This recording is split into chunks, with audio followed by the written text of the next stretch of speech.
Ah, hello, please take a seat. Yes, do stay. We're so glad to have company. On this very dreary day. Please do stay a while. We have fairy tales galore. Although these aren't the ones you used to adore. No, no, young one, these are far more grim. So let's recall and weave the old spin. Once there was a miller who was poor, but who had a beautiful daughter.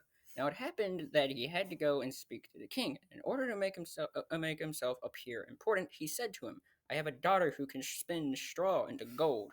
The king said to the miller, "That is an art which pleases me well. If your daughter is as clever as you say, bring her tomorrow to my palace, and I will put her to the test." And when the girl was brought to him, he took her into a room which was quite full of straw, gave her a spinning wheel and reel, and said, "Now set to work, and if by tomorrow morning early you have not spun this straw into gold during the night, you must die." Thereupon he himself locked up the room and left her alone, or left her in it alone. So there sat the poor miller's daughter, and for the life of her could not tell what to do. She had no idea how straw could be spun into gold, and she grew more and more frightened until at last she began to weep. But all at once the door opened, and in came a little man and said, Good evening, Miss Miller. Why are you crying so?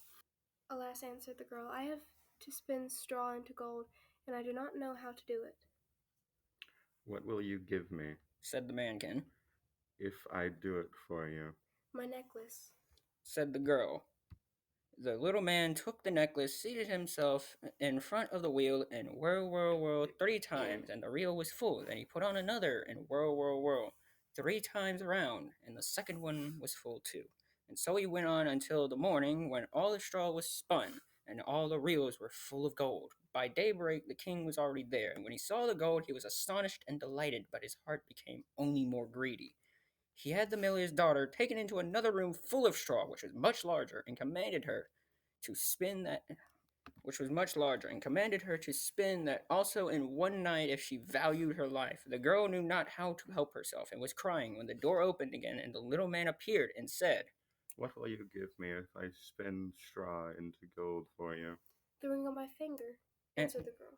the little man took the ring again, began to turn the wheel, and by morning had spun all the straw into glittering gold. The king rejoiced beyond measure at the sight, but still he had not enough gold.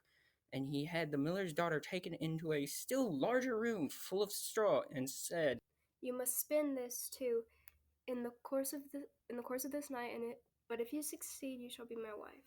Even if she be a miller's daughter, thought he, I could not find a richer wife in the whole world. When the girl was alone, the mankin came again for the third time, and said, What will you give me if I spin straw for you this time also? "I have nothing left that I could give," answered the girl. Then promise, if you should become queen, to give me your first child. Who knows whether that will ever happen, thought the miller's daughter, and not knowing how else to help herself in this strait, she promised the mankin what he wanted, and for that he once more he spun the straw into gold. And when the king came in the morning and found all as he had wished, he took her in marriage, and the pretty miller's daughter became a queen. A year later she brought a beautiful child into the world, and she never gave a thought to the mankin, but suddenly he came into her room and said, Now give me what you promised. the queen was horror-struck and offered the mankin all the riches in the kingdom if he would leave her the child, but the mankin said no. Something alive is dear to me, that the treasure in the world. Then the More? queen began to lament and cry, so that the mankin pitied her. I will give you 3 days' time. Said he, If by that time you find out my name, then shall you keep your child. So the queen thought the whole night of all the names that she had ever heard, and she sent a messenger over the country to inquire far and wide for any other names that there might be.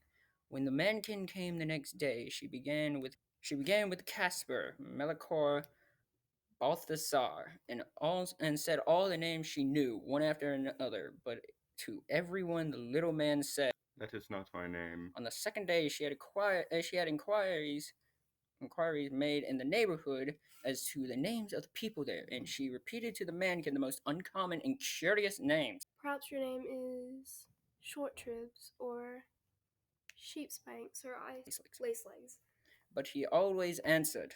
That is not my name. On the third day, the messenger came back again and said, I have not been able to find a single new name, but as I came to a high mountain at the end of the forest where the fox and hare bid each other good night, there I saw a little house, and before the house a fire was burning, and round about the fire quite a ridiculous little man was jumping. He hopped upon one leg and shouted, Today I bake, tomorrow I brew, next I'll have a young queen's child.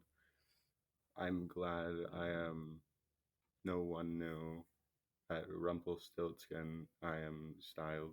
You may imagine how glad the queen was when she heard the name, and soon afterwards the little man came in and asked. Now, Mistress Queen, what is my name? At first she said, Is your name Connard? No. Is your name Henry? No. Perhaps your name is Rumpelstiltskin. The devil has told you that. The devil has told you that. Cried the little man, and in his anger he plunged his right foot so deep into the earth that his whole leg went in, and then in rage he pulled at his left leg so hard with both hands that he tore himself in two.